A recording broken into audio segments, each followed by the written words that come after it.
मुंबईमध्ये कबूतरखान्यांचा वाद पुन्हा एकदा उफाळून आलाय। जैन धर्मसभेनंतर आता आम्ही गिरगावकर या संघटनेनं कबूतरखान्यांबाबत आक्रमक भूमिका घेतली आहे। सोशल मीडियावर बॅनर पोस्ट करत आम्ही गिरगावकर संघटनेनं कबूतर गो बॅकचा नारा दिला। इतकंच नाही तर कबूतरखाने सुरू केले तर तीव्र आंदोलनाचा इशारा दिलाय। पाहूया। त्यांची मनमानी क्षणोक्षणी वाढत चालली आहे। मुंबईत पुन्हा कबूतरखान्याचा मुद्दा पेटणार। आम्ही कोणतेही कायदे हातात घेणार नाही, पण अरे झालं तर कार्य करणार।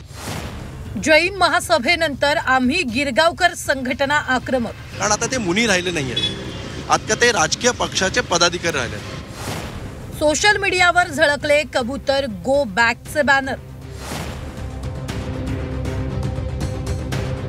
मुंबईतील कबूतरखान्यांचा वाद काही संपण्याचं नाव घेत नाहीये। कबूतरखाने पुन्हा सुरू करण्यासाठी जैन समाजाकडून महासभा घेण्यात आली। या महासभेत जैन मुनींकडून शांतीदूत जनकल्याण पक्षाची घोषणा करण्यात आली। या महासभेनंतर आता आम्ही गिरगावकर संघटना आक्रमक झाली आहे। कबूतर go back to Marwar Rajasthan अशा आशयाचे पोस्टर सध्या सोशल मीडियावर व्हायरल झालेत। शांतीदूताच्या कबुतरांना आता त्यांच्या राज्यात जनकल्याणासाठी पाठवण्याची सुरुवात प्रत्येक मराठी लोकांना करावीच लागेल असं या बॅनरवर लिहिण्यात आलंय। यापूर्वीही आम्ही गिरगावकर संघटनेनं कबूतरखान्यासंदर्भात भूमिका घेतली, मात्र जैन महासभेनंतर या विरोधाला आणखीनच धार आली आहे। आम्ही गिरगावकर का आम्ही आक्रमक आहोत? कारण इकडे सर्वात जास्त तर आम्हाला गिरगावमध्ये होतं। त्यांची मनमानी क्षणोक्षणी वाढत चालली आहे। आता त्यांना काउंटर करायची वेळ आलेली आहे का, आणि आजपासून हा वेग का धरेल? प्रथम गोष्ट की आम्ही कोणतेही कायदे हातात घेणार नाही, पण अरे झालं तर कार्य करणार। ओके, आणि आता त्यांचा जो माज वाढत चालला आहे, आता त्याला काउंटर आम्ही उद्यापासून वेग का पकडणार आहे? कारण आता ते मुनी राहिले नाही आहेत, आता ते राजकीय पक्षाचे पदाधिकारी राहिलेत। मुनी असले असते तर आम्ही त्या नम्रतेने आम्ही त्यांच्याशी बोललो असतो, पण आता ते राजकीय पक्षातले लोक राहिलेत, कारण त्यांनी पक्षाची स्थापना केली ना, मग त्यांना त्यांच्या भाषेत उत्तर दिलं जातं। आगामी निवडणुका लक्षात घेता कबूतरखान्याच्या या विषयाला राजकीय रंग चढलाय। शिवसेना उद्धव बाळासाहेब ठाकरे पक्षानंही आम्ही गिरगावकर संघटनेच्या मागणीला पाठिंबा दिला। कबूतरखाने असावेत असं संविधानात म्हटलंय का, असा सवाल संजय राऊतांनी उपस्थित केला। तसं असेल तर मरीन लाईन्सच्या लायन्स क्लबमध्ये कबूतरखाना सुरू करण्याचं आवाहन त्यांनी केलंय। तर कबुतरांवर फार राजकारण करणं योग्य नाही, त्यामुळे यावर लवकरच मध्यम मार्ग काढू असं आश्वासन महसूल मंत्री चंद्रशेखर बावनकुळेंनी दिलंय। मरीन लाईन्सला एक जैन क्लब निर्माण झालेला आहे, लोढांचा जिमखाना आपल्याला माहित असतं।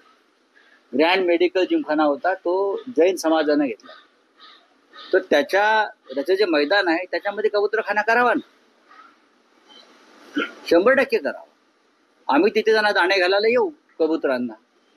आम्ही सुद्धा मानवतावादी, दयावादी, भूतदयावादी आहोत। त्यावर फार राजकारण करण्यात अर्थ नाही आहे। एकीकडे कोर्टाचे आदेश सरकारला पालन करायचे आहे, दुसरीकडे जैन बांधवांच्या, जैन गुरूंच्या त्या ठिकाणी भावना आम्हाला सांभाळायच्या आहेत। त्यांच्याही भावना आहे, सरकारला त्या ठिकाणी कोर्टाची ऑर्डर आहे। त्यामुळं यातले मध्य मार्ग काढून कुणाच्याही भावनेचा अनादर होणार नाही।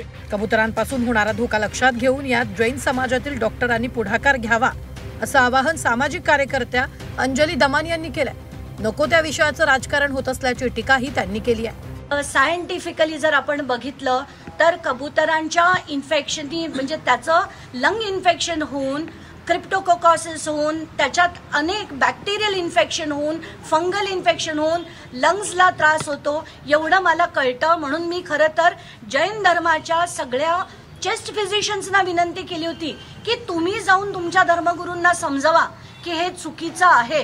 पण त्याच्यात सुद्धा राजकारण होतं, हत्तीत सुद्धा राजकारण होतं। आपल्या याच्यात ह्याच सगळ्या क्षुल्लक गोष्टींवर आपण राजकारण करतो। ऐन निवडणुकीच्या तोंडावर कबूतरखान्यांचा वाद पुन्हा उफाळू आलाय, त्यामुळे प्रत्येक राजकीय पक्ष याचा फायदा घेणार यात शंका नाही। आता सरकार या वादावर कसा तोडगा काढणार याकडे साऱ्यांचं लक्ष लागलंय। सीमा आढे, झी 24 तास, मुंबई।